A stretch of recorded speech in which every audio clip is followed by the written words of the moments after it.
Mas voltando ao nosso ministro, João Paulo dos Reis Veloso, foi uma convivência longa, e esse fórum foi uma espécie de tentativa de retribuição. Eu também fico emocionado de ver aí o Peter Knight, que à época estava no Banco Mundial, e então eu comecei com o ministro, e eu me lembro que ele chegava o mais cedo, era o que chegava mais cedo, era o que saía mais tarde, e não recebia nada para isso, zero. Era pura doação ao país. E algumas vezes eu na mídia, porque aconteceu por circunstância de o último governo militar estar com a inflação subindo. E era o choque do petróleo lá fora, um choque de oferta adverso, e aqui dentro a conta aberta do orçamento monetário para a agricultura, um choque também de demanda expansionista, e a inflação começou a subir e foi embora. A inflação começou a subir e foi embora. E à medida que a inflação subia, as missões do FMI começaram a vir ao Brasil. E aquelas missões começaram a me procurar. Simplesmente porque eu tinha um background ortodoxo, sendo de Chicago. O FMI absorve muita gente de Chicago, porque era uma escola mais ortodoxa nessa parte de orçamento fiscal, política monetária, cambial. E então eles vinham muito ao Brasil e começaram a conversar comigo. E eu atacava com ferocidade, aí sim, a política econômica, dizendo, olha, a inflação vai subir, está piorando.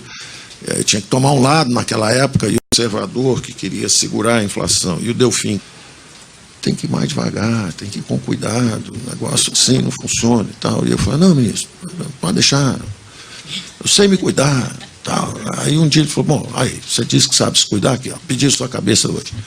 Mas quem pediu a cabeça? O governo.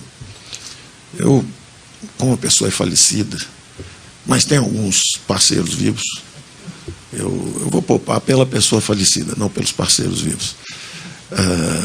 Mas ele chegou para mim e disse, olha, pediu sua cabeça, você está atacando o governo, está fazendo isso, fazendo aquilo. Eu falei, engraçado, ministro, né? No seu período e no período do Delfim, ninguém me ameaçou. A coisa era mais sutil.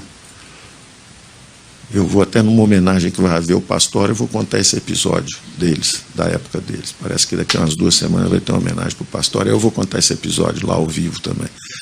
As coisas eram muito mais inteligentes, ninguém te ameaçava assim abertamente, cortar, né? Era muito mais sofisticada, a coisa era sutil.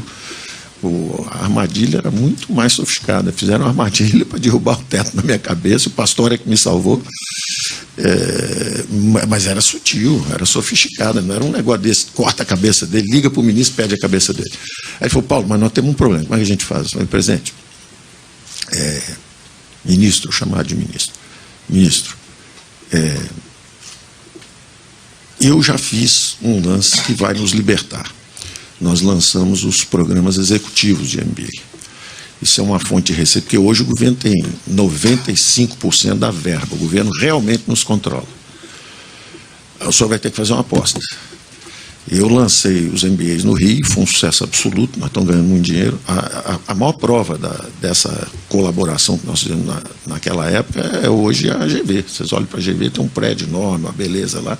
À época o Simos nos pediu ajuda para poder contratar, estavam chegando de fora o Carlos Ivan e o Sérgio Belang, eles não tinham recurso para contratar, a instituição estava mal.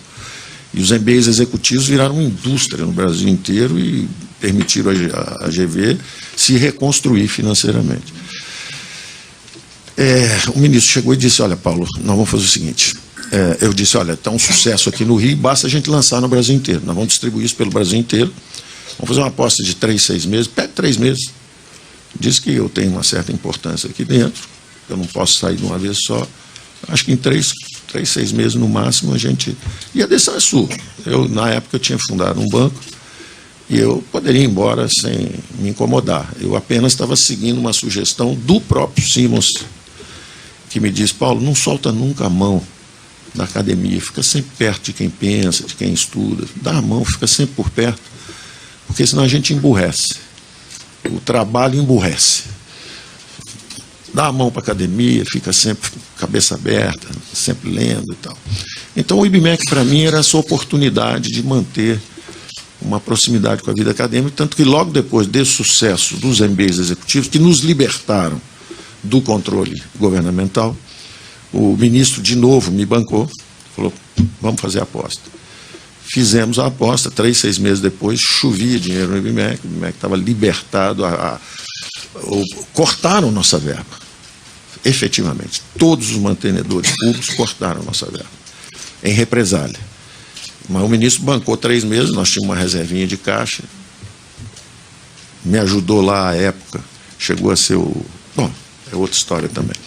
É hoje o presidente da Petrobras, Castelo Branco, ele nos ajudou muito também a fazer uma administração austera. Nós demitimos, tinha 37 pesquisadores, nós demitimos 34, ficamos nós 2 e mais 3, fazendo as mesmas pesquisas que todo mundo fazia antes. Quer dizer, 3 caras fazendo pesquisa de 30, porque tinha opção de gente que estava passeando de um lado para o outro, não fazia nada. Então nós encolhemos brutalmente o Instituto e ampliamos as receitas, justamente criando produtos novos. E aí o IBMEC enriqueceu, entre aspas, de novo, começou a ter recurso outra vez, mas me incomodava ver a pessoa que chegava mais cedo, saía mais tarde, não receber nada. Isso me incomodava profundamente. Principalmente sabendo que é uma pessoa seríssima, que tinha trabalhado a vida toda em padrões completamente diferentes de quem passou pelo governo depois. Muita gente que passou enriqueceu no governo. O João Paulo era uma pessoa extraordinária. E trabalhava e ganhava. Eu achava isso um absurdo. Aí um dia, Peter Knight, Banco Mundial, chega ao Brasil, eu viro para ele e converso com ele. Peter, tem uma pessoa que eu sei que você gosta e admira, que é o João Paulo dos Reis Veloso, que é o único economista brasileiro que conversa com todo mundo. Ele é absolutamente único. E eu, se entrar lá em Campinas, eu sou apedrejado. Em contrapartida, se vier uma pessoa de lá, chegar aqui na GV, é apedrejada. Se os 2 forem na PUC, aí são apedrejados. Está tudo em tribo. Isso aqui não é mais uma academia. A academia é uma abertura para ideias.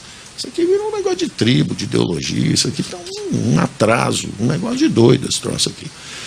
E tem uma pessoa que pode reunir todo mundo. E o Brasil precisa desses vários ângulos, que eu, aliás, aprendi com ele. Mas se você chegar aqui, não, tem os vários ângulos, temos que olhar de todos os ângulos. O João Paulo dos Reis Veloso, o Peter Knight, vamos em frente, o Banco Mundial banca esse negócio, vamos embora. É Banco Mundial, né? Você estava no BID, né? Na época. Não, no World Bank, Banco Mundial. Aí o Peter falou, vamos em frente. Então criamos o primeiro fórum, na verdade, que era para servir ao país, trazendo todo mundo. Então, desde do primeiro evento, o João Paulo chamou esquerda, direita, centro, cima, embaixo, subterrâneo, chamou todo mundo, botou todo mundo para falar, foi um negócio extraordinário. Eu me lembro que foi tão extraordinário, eu só participei do primeiro, logo no início, e ele falou, eu vou ter que te afastar, por um episódio muito interessante que aconteceu também à época. Essa franqueza minha me custou muito, né? Sempre. Ele me chamou e me colocou num painel onde tinha o presidente da Confederação Nacional Brasileira de Bispos, tinha um padre, tinha uma opção de gente, era um painel super interessante para discutir pobreza, e fontes de pobreza, riqueza no país, etc. E um bispo, era bem mais graduado do que bispo, era o presidente do negócio, da Confederação Nacional Brasileira de... dos bispos. Mas ele era mais do que bispo, porque ele era o presidente do negócio. Isso. E aí ele fez um discurso assim extraordinário, atravessando todos os conceitos econômicos. Ele atravessou todos, mas todos. Assim, tem que ter uma moratória já da dívida externa, da dívida interna, tem que fazer isso, fazer aquilo. Quer dizer, assim, ele violava todo, tinha 10 preceitos clássicos, ele violava os 10. E eu fiquei meio assim em choque. Eu falei, bom, eu sei que isso aqui é para o povo, é para o pessoal entender e tal, mas está virando um negócio meio estranho. Realmente essa diversidade exige uma certa tolerância. Eu estou vendo isso lá agora também, quando eu chego lá e o pessoal ataca, então tem que ser uma certa tolerância. Se não fosse o João Paulo, aprendizado meu com ele sobre esse exercício da tolerância, também eu não teria capacidade hoje de aguentar 8 horas e meia, um negócio desse, 360. Né? E aí foi muito interessante que o bispo, o cardeal, né, atacou, disse: está tudo errado em economia, o mundo, o capitalismo. Aí, bom, aí eu falei: eu tenho que ser simples, direto e sincero, pensando comigo mesmo. Eu vou ter que fazer um negócio curto e grosso que mostre a ele a violência que ele está cometendo contra o nosso conhecimento. Então eu virei assim: Sua Excelência, eu vou me permitir sair do meu território de conhecimento. O senhor saiu do seu território de conhecimento e entrou no meu. O senhor fez um discurso aqui. Eu acho que para atender o nosso público aqui, que quer uma diversidade de opiniões, como o senhor atravessou, entrou no meu jardim e falou das flores aqui, eu vou passar para o seu jardim e vou falar um pouco da minha visão. O senhor tem a maior rede de distribuição que existe no Brasil hoje. O senhor são 3 mil municípios, cada um deve ter 2 ou 3 igrejas, o senhor tem 6 mil pontos de distribuição de informação. Então, para mim, como o senhor está muito preocupado com a pobreza, eu acho que o senhor devia, na missa de domingo, na parte da manhã, distribuir preservativos. Eu acho que o senhor colaboraria muito, dar a opção. Como existe uma demografia perversa no Brasil, como os mais pobres têm 5, 6, 8 filhos, e os mais ricos têm 1 filho, 2 filhos, 3 filhos, as famílias estão... E isso é basicamente devido à falta de informação. Eu acho que na missa de domingo, se acabar a missa, o senhor distribui preservativos para todo mundo. Então, eu tenho certeza que o senhor vai se sentir agredido, com o meu ponto de vista. Mas é mais ou menos como eu me sinto quando o senhor fala de economia. É só o que eu tenho a declarar. Eu não fui mais convidado. O ministro, meu amigo, para me proteger, não me convidou mais para os próximos fóruns. Eu fiquei uns 10 anos sem ser convidado. Até no assessment dele, eu já ter compreendido, está aculturado. Está aculturado. E ele fazia isso com a maior delicadeza. Ele: Paulo, você gostaria de ir e repetir aquele choque? Você acha que você já está preparado ou você devia esperar um pouquinho mais? Eu falo: vou esperar um pouquinho mais. Vou esperar um pouquinho mais, ministro. Então foi uma convivência assim, extraordinária. Eu só tenho memórias boas, eu não tenho nenhuma memória ruim, nenhuma do João Paulo. Uma figura extraordinária. Eu não vou conseguir fazer isso que ele fazia aqui. No futuro.